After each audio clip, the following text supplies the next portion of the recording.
guste ver las imágenes que menciono, dejaré un link en la descripción de este video para que puedas descargar el libro.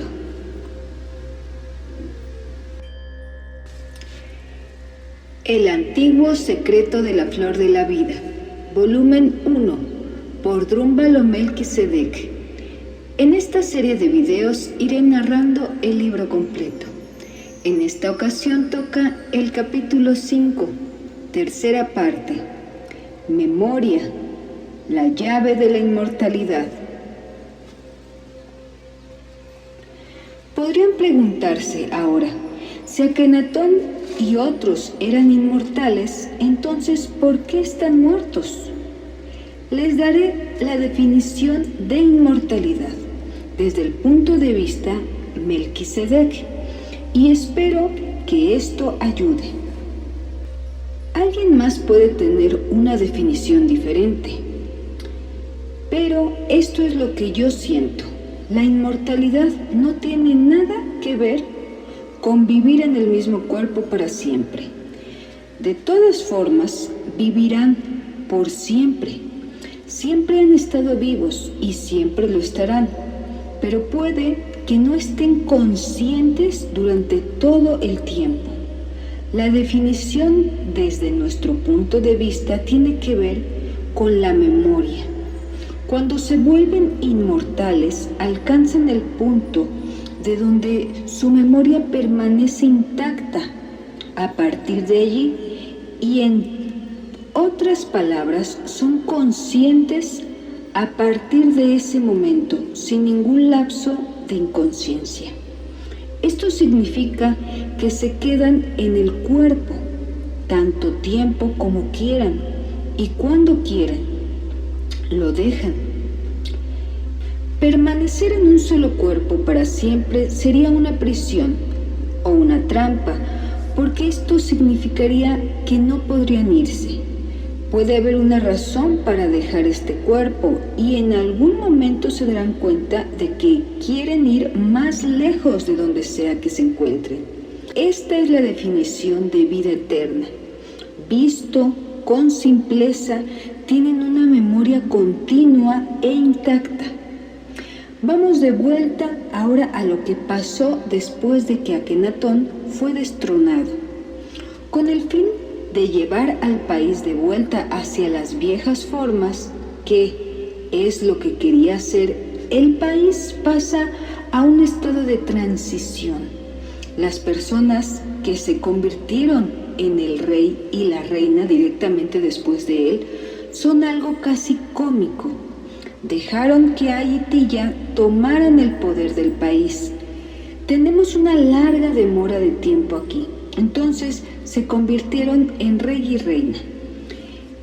Está escrito en los registros. Gobernaron durante 30 años más o menos y después le dieron el poder a Seti I, quien se convirtió en el primer rey de la 19ª dinastía. Él cambió todo inmediatamente, de vuelta hacia la vieja forma, borró todo y llamó a Akenatón con el mismo nombre que llamaron a Jesús. Se abren comillas, el criminal, se cierran comillas. Lo llamó el peor rey que hubiera vivido debido a sus enseñanzas de que solo existía un solo rey. ¿Qué le sucedió realmente a Akenatón? La mayoría en Egipto odiaba a Akenatón. Aceptó un pequeño grupo, los sacerdotes lo odiaban más que todos, porque las creencias religiosas egipcias estaban centradas en los sacerdotes. Ellos controlaban a las personas y su forma de vida y la economía. Se volvieron ricos y eran más poderosos que cualquiera. Entonces Akenatón llegó y dijo, se abren comillas, no necesitan sacerdotes, Dios está dentro de ustedes, solo existe un Dios y pueden acceder a Dios desde ustedes mismos. Se cierran comillas. Los sacerdotes reaccionaron para protegerse a ellos y sus intereses creados. También Egipto tenía el ejército más poderoso en el mundo. Y cuando Akenatón se convirtió en faraón, estaban listos para irse a la guerra, para salir y conquistar el mundo. Akenatón dijo que no. Él era completamente pacifista y dijo, se abren comillas, regresen a nuestra tierra, no ataquen a nadie a menos que sean atacados. Hizo que los militares regresaran y se quedaran ociosos y a ellos no les gustó eso. Así que no solo tenía a los sacerdotes, sino también a los militares en su contra.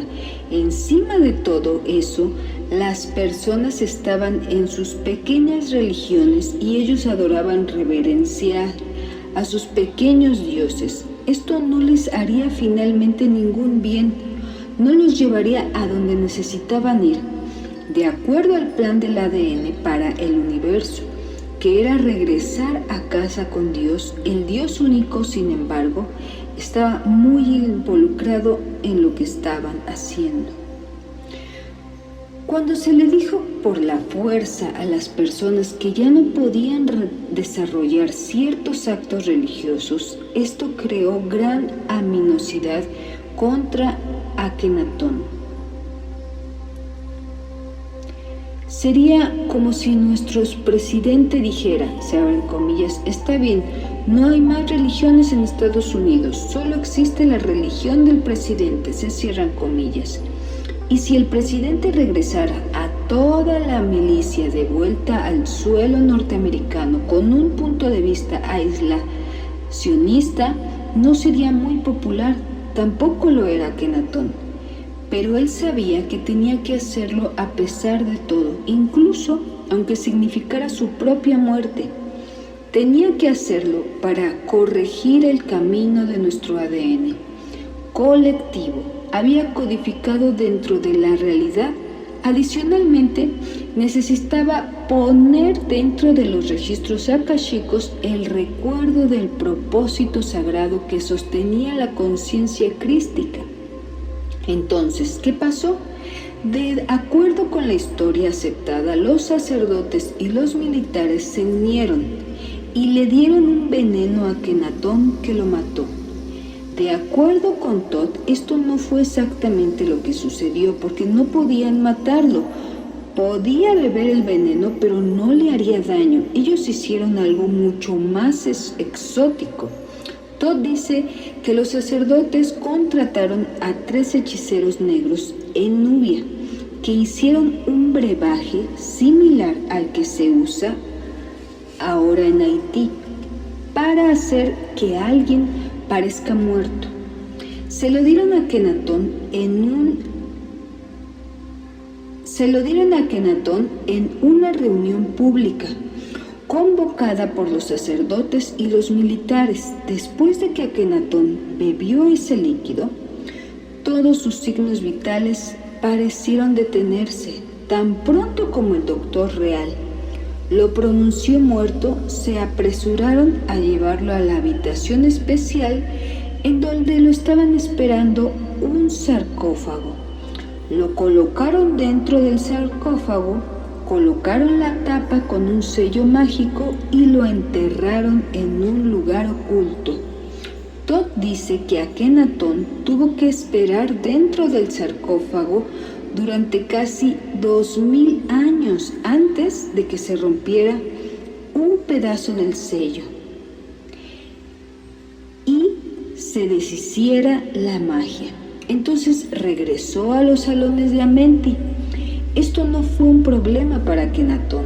Todd dijo que para un ser inmortal como Akenatón fue como tomar una siesta. Mi pregunta es, ¿realmente él permitió que esto le sucediera?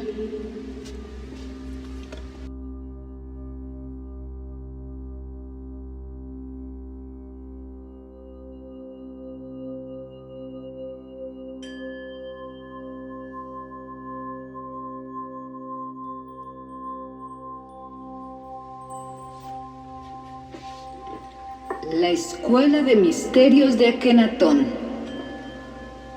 Lo que es importante aquí es que es un hecho. Akenatón desarrolló una escuela de misterios. La escuela fue llamada la Escuela de Misterios Egipcia de Akenatón, la Ley del Uno.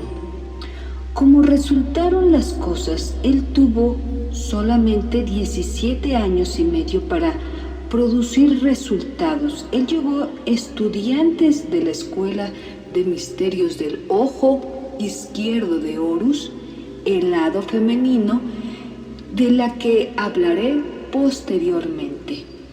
Graduados que tenían cuando menos 45 años de edad.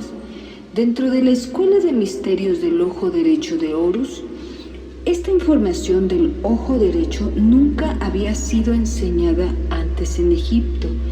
Les enseñó durante 12 años, después de los cuales solo tenía 5 años y medio para ver si podían llevarlos a la inmortalidad. Y lo logró. Llevó cerca de 300 personas hacia la inmortalidad. Creo que todos o casi todos eran mujeres. Alguien preguntó alguna vez, se abren comillas, ¿por qué no trabajó Akenatón de forma diferente con la población para no ponerse en un sitio tan peligroso? Se cierran comillas, pero pueden pensar en una forma de cambiar a toda una población en un periodo tan corto de tiempo sin causar conflicto. ¿Podrían hacer esto en los Estados Unidos? En un momento, en un año, convertir a todas las religiones en una. Creo que no existe una forma, excepto hacerlo incluso si significa ser asesinado. Además, lo único que realmente necesitaba hacer era vivir su vida. Esto quedaría en los registros akáshicos y sería una memoria que todos tendríamos en nuestro ADN. En un solo día estaría codificado y después podría hacer lo que quisiera con él. No estaba realmente preocupado. Él sabía que el país, la sociedad y las costumbres regresarían a la vieja forma, pero sí consiguió a estas 300 personas inmortales que irían más allá de él y de Egipto.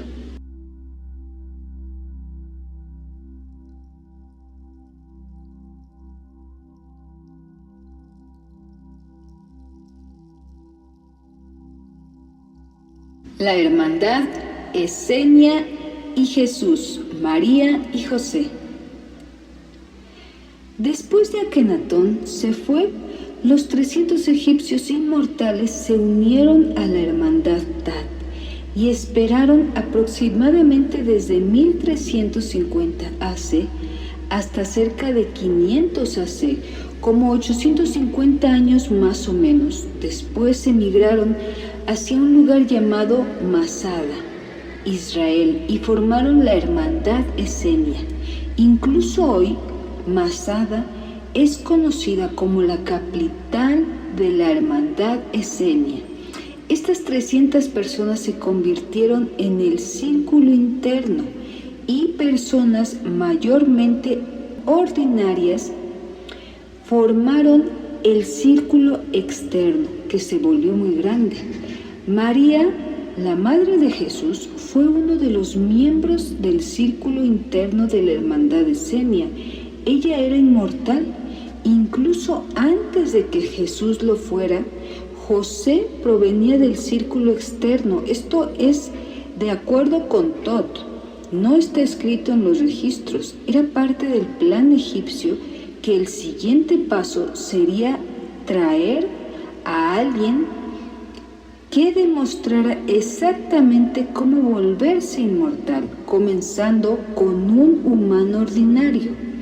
Poner la experiencia en los registros akáshicos y hacerlo real. Alguien tenía que hacerlo de acuerdo con todo.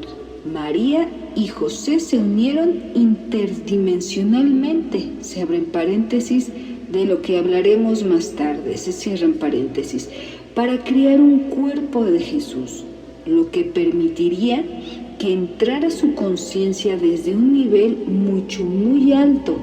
Cuando Jesús llegó aquí, comenzó su vida en la tierra como humano, como cualquiera de nosotros. Él era totalmente humano y a través de su propio trabajo se transformó al estado inmortal a través de la resurrección, no a través de la ascensión, y puso dentro de los registros akáshicos la forma exacta para hacer esto.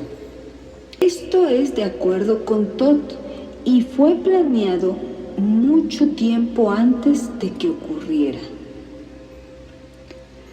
Las 2 escuelas de misterios y las imágenes de los 48 cromosomas. Estamos cambiando direcciones nuevamente y comenzando un nuevo sistema de conocimiento que continuará durante un tiempo. Mientras observan este símbolo, nuevamente a través de un largo proceso, este era el símbolo para la escuela de misterios egipcios de Akenatón, la ley del uno. Figura 5-24, el ojo derecho de Horus. El ojo derecho está controlado por el izquierdo. Es conocimiento masculino, aunque el ojo derecho, se abren comillas, ve directamente hacia el cerebro derecho. Esto no es lo que estaban comunicando los egipcios. Lo que es importante aquí no es ver, sino la interrupción de la información que se está viendo. Es el cerebro izquierdo el que hace esta interrupción de lo que es visto. Este controla el lado derecho del cuerpo y viceversa. De la misma forma, el ojo izquierdo de Horus, controlado por el cerebro derecho, es conocimiento femenino, porque fue enseñado en los 12 templos egipcios, principalmente a lo largo del Nilo. Figura 5-24, símbolo de la escuela de misterios, el ojo derecho de Horus. El 13º templo era la misma gran pirámide. Tomaba 12 años de iniciación, pasando un año o un ciclo en cada uno de estos templos, aprendiendo todos los componentes femeninos de la conciencia.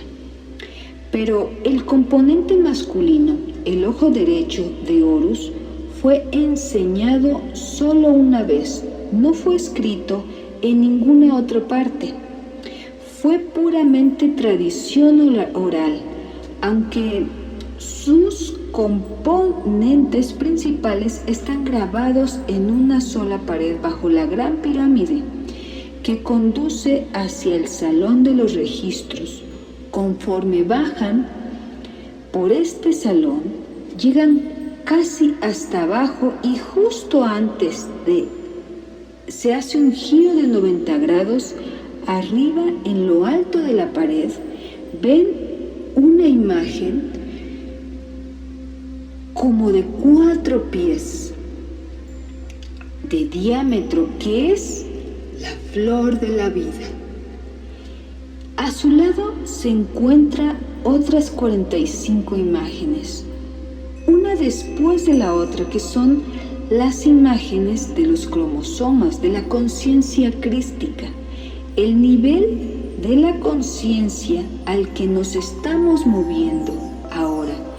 Después de que se publiquen estos 2 volúmenes, podemos publicar un libro con esas imágenes. Estaremos mostrando estas imágenes a través de este libro, mezcladas y de una forma ligeramente distinta. De esto se trata la Gran Pirámide. Su propósito principal, más allá de cualquier otra cosa, es llevar a alguien de nuestro nivel de conciencia hacia el siguiente nivel. Existen muchas otras razones, por lo que existe, pero la ascensión y la resurrección son su propósito absoluto.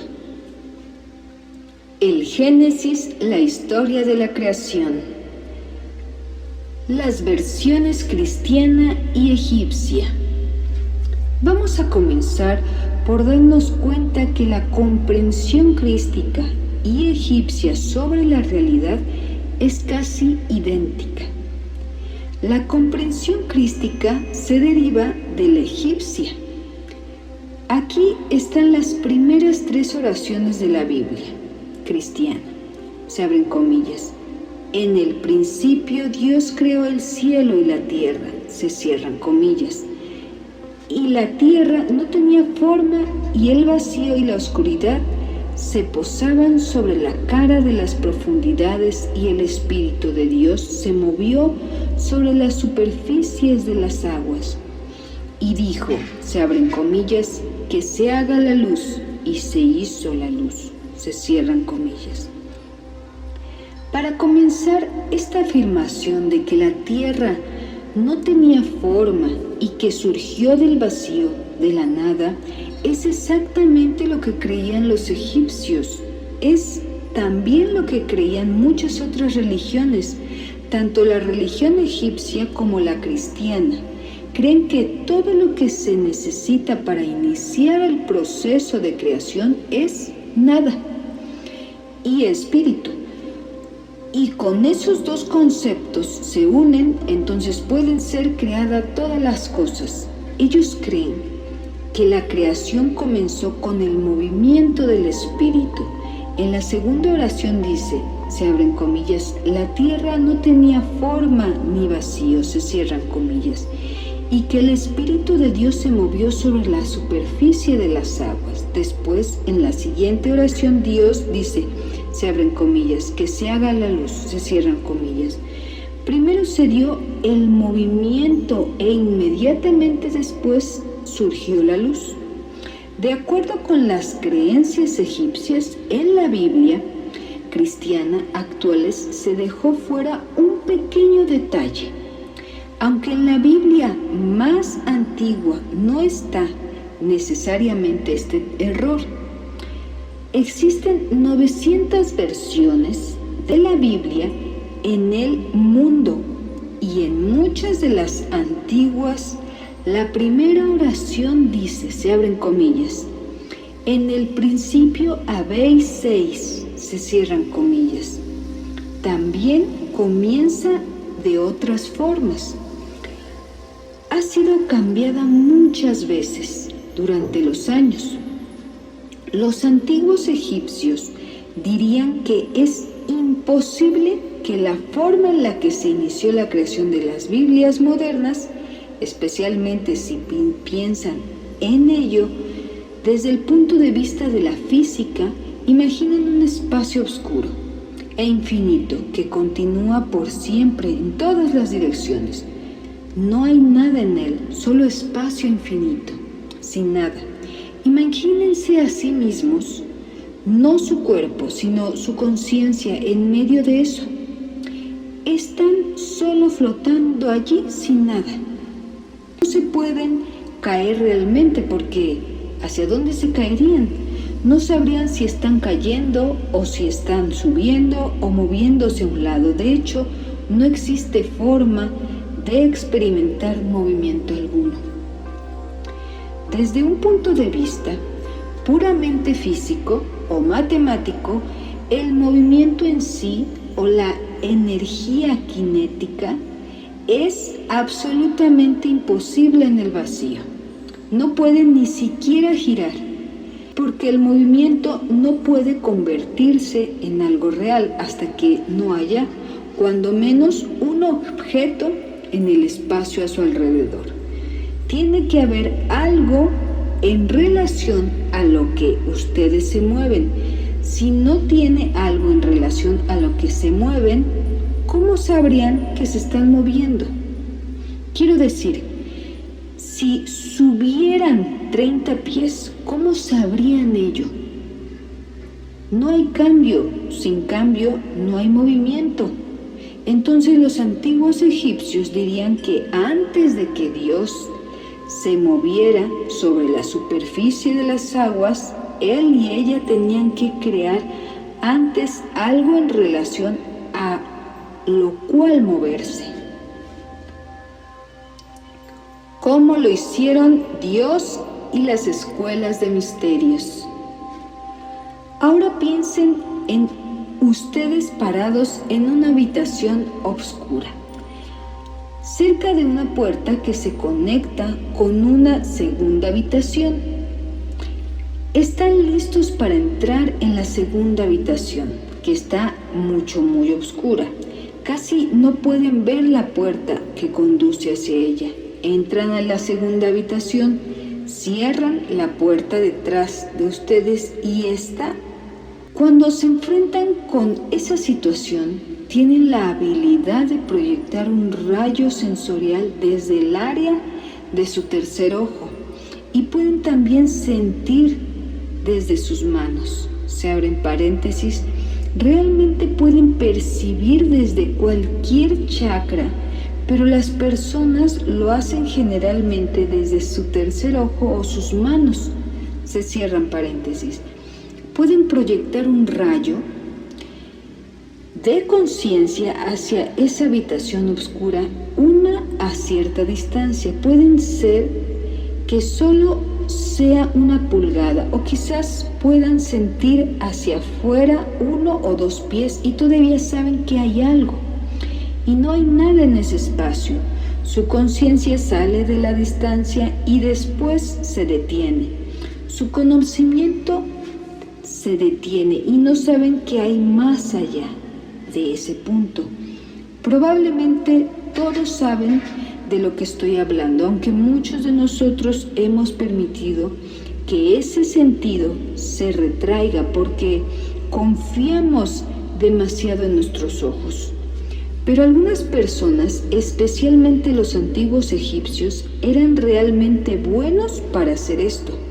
Podían entrar en una habitación oscura y sentir todo el derredor para saber si hay algo allí, aunque no pudieran ver nada con sus ojos. Hay personas ciegas que también pueden demostrar esa habilidad.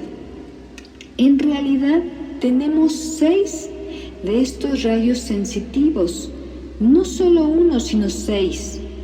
Todos provienen del centro de nuestra cabeza, la glándula pineal. Un rayo sale por la parte de enfrente de nuestra cabeza, por el tercer ojo. Otro sale hacia atrás, uno sale desde la izquierda y otro hacia la derecha y nuestro cerebro. Y otro sale directo hacia través del chakra de la corona y el sexto directo hacia abajo a través de nuestro cuello. Las 6 direcciones son las mismas direcciones de los ejes de la geometría X, Y y Z. Los egipcios creían que este aspecto innato de la conciencia es lo que permite que se inicie la creación. Ellos creían que si no tuviéramos esta habilidad, la creación nunca habría ocurrido. Con el fin de comprender este proceso de creación hasta el nivel más profundo, se le pedía a los estudiantes egipcios que se imaginaran y actuaran el proceso que vamos a describir. La siguiente descripción es la forma como ellos le explicaban y practicaban en sus escuelas de misterios. La forma como ellos lo aprendieron no es la única forma en la que se pudo haber hecho esto, pero así como fueron instruidos, la forma como ellos lo aprendieron no es la única forma en la que se pudo haber hecho, pero es así como fueron instruidos. El fondo negro en esa imagen representa el gran vacío y el pequeño ojo representa el Espíritu de Dios. Figura 5-25. Entonces aquí está el Espíritu de Dios existiendo en el vacío, en la nada. Imaginen que ustedes son ese pequeño espíritu en medio del vacío. Se abren paréntesis. Por cierto, cuando estén en el gran vacío, se darán cuenta de que ustedes y Dios son uno y que no existe ninguna diferencia. Se cierran paréntesis. Después de estar un largo tiempo en el gran vacío, probablemente se sentirían aburridos o curiosos o solos y querrían intentar algo nuevo para tener algo de aventura en su vida. Figura 5-25. El Espíritu de Dios en el gran vacío. Primero crea un espacio. Figura 5-26. El Espíritu proyectando conciencia en las 6 direcciones. Entonces el Espíritu, el ojo solitario, lanza un rayo de conciencia hacia el vacío. Primero lanza este rayo hacia el frente, luego hacia atrás, después a la izquierda, posteriormente a la derecha, luego hacia arriba, luego hacia abajo. Figura 5-26. Dense cuenta de que la distancia a la que proyectan hacia el frente es la misma distancia que proyectas hacia atrás, también a la izquierda y a la derecha, abajo y arriba. El rayo de conciencia proyecta la misma distancia en todas las direcciones. Para cualquier individuo, aunque cada uno de nosotros es diferente, respecto a la distancia a la que podemos proyectar este rayo, se abren paréntesis, uno podría proyectarla 1 pulgada, otros 2 pies, otros 50 pies, se cierran comillas, pero hay igualdad en todas las direcciones. Entonces el Espíritu proyecta estos rayos hacia afuera en esas 6 direcciones, definiendo un espacio norte, sur, este, oeste, arriba y abajo. Esta debe ser la razón por la que los indios americanos y los nativos en todo el mundo le dan tanta importancia a las 6 direcciones. ¿Alguna vez has notado esto en sus ceremonias? Qué importante es que definan las direcciones. También es importante en la Kabbalah y en otras meditaciones que hacen. Después enmarca ese espacio. En la escuela de misterios, después de que proyectan esos 6 rayos en las 6 direcciones, lo siguiente que hacían era conectar los extremos de estas proyecciones. Esto forma un diamante o cuadrado alrededor de ellos, figura 5-27. Por supuesto, cuando se muestra en ese diagrama, en ese ángulo, parece un rectángulo, pero pueden ver que en realidad sería un cuadrado. Entonces, hacen un pequeño cuadrado alrededor de su punto de conciencia. Después, desde el cuadrado mandan un rayo hacia arriba, formando una pirámide alrededor de la base del cuadrado, figura 5-28. Después de que crean la pirámide de la parte superior, mandan un rayo hacia abajo, al punto inferior, formando una pirámide abajo. Figura 5-29. Si observan esto en un espacio real tridimensional, los 2 pirámides espalda con espalda forman el octaedro. Aquí hay otra interpretación del octaedro, figura 5-30. Recuerden que esto es solo espíritu, no tienen cuerpo en gran vacío, solo son espíritu, entonces están en el gran vacío, han creado este campo a su alrededor. Ahora, una vez que han definido el espacio trazado, el octaedro con 2 pirámides, espalda con espalda, tienen un objeto. Ahora es posible la energía cinética y el movimiento. Es posible ahora algo que no era posible antes. El espíritu se puede mover fuera de la forma y girar alrededor. Puede ir hacia arriba, puede ir a cualquier dirección. La otra cosa que pueden hacer el espíritu es permanecer fijo en medio de la forma, dejando que el objeto se mueva. La forma puede girar o voltearse o moverse en todas formas posibles, por lo que ahora son posibles los movimientos relativos. Entonces gira la forma para crear una esfera. El octaedro que crearon los estudiantes de esta forma tenía 3 ejes, de frente hacia atrás, izquierda, derecha, arriba y abajo. Se les pidió que hicieran girar la forma alrededor uno de esos ejes, no importa cuál, y no importaba en qué dirección, la giraban de una forma u otra. Después giraban la forma una vez alrededor de cada uno de los 3 ejes. Ellos trasladaban los parámetros de una esfera perfecta antes que se les permitiera a los estudiantes mover su propio punto de conciencia. Se les enseñaba a girar en forma octaédrica y a crear una esfera a su alrededor.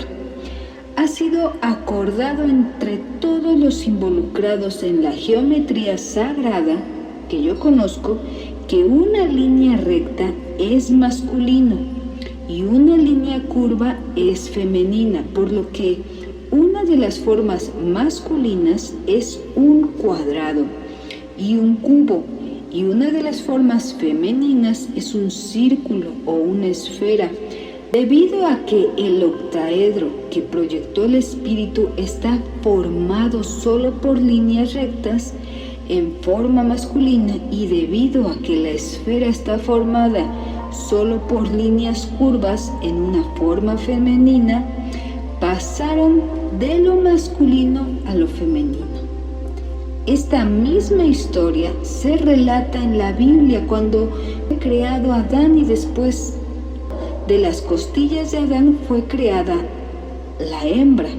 Por supuesto, la imagen del espíritu dentro de la esfera es también la imagen de la escuela.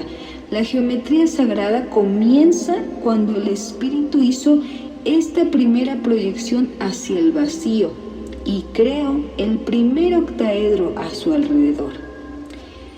El vacío es infinito, no hay nada en él, y estas formas que se están creando tampoco son nada, son solo líneas imaginarias creadas por la conciencia. Esto les da una idea de lo que es la realidad. No es nada.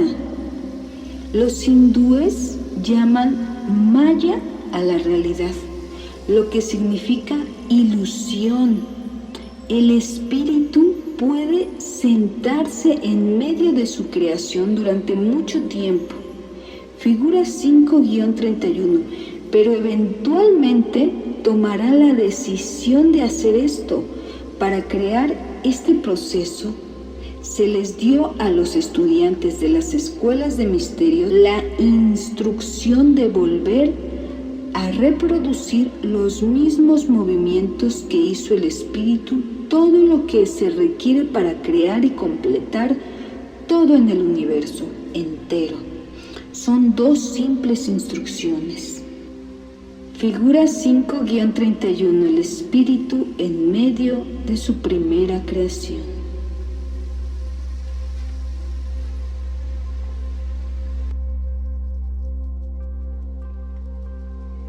Continuaremos el siguiente domingo con esta narración, recordándoles que este libro, La Flor de la Vida, volumen 1, está dividido en 8 capítulos.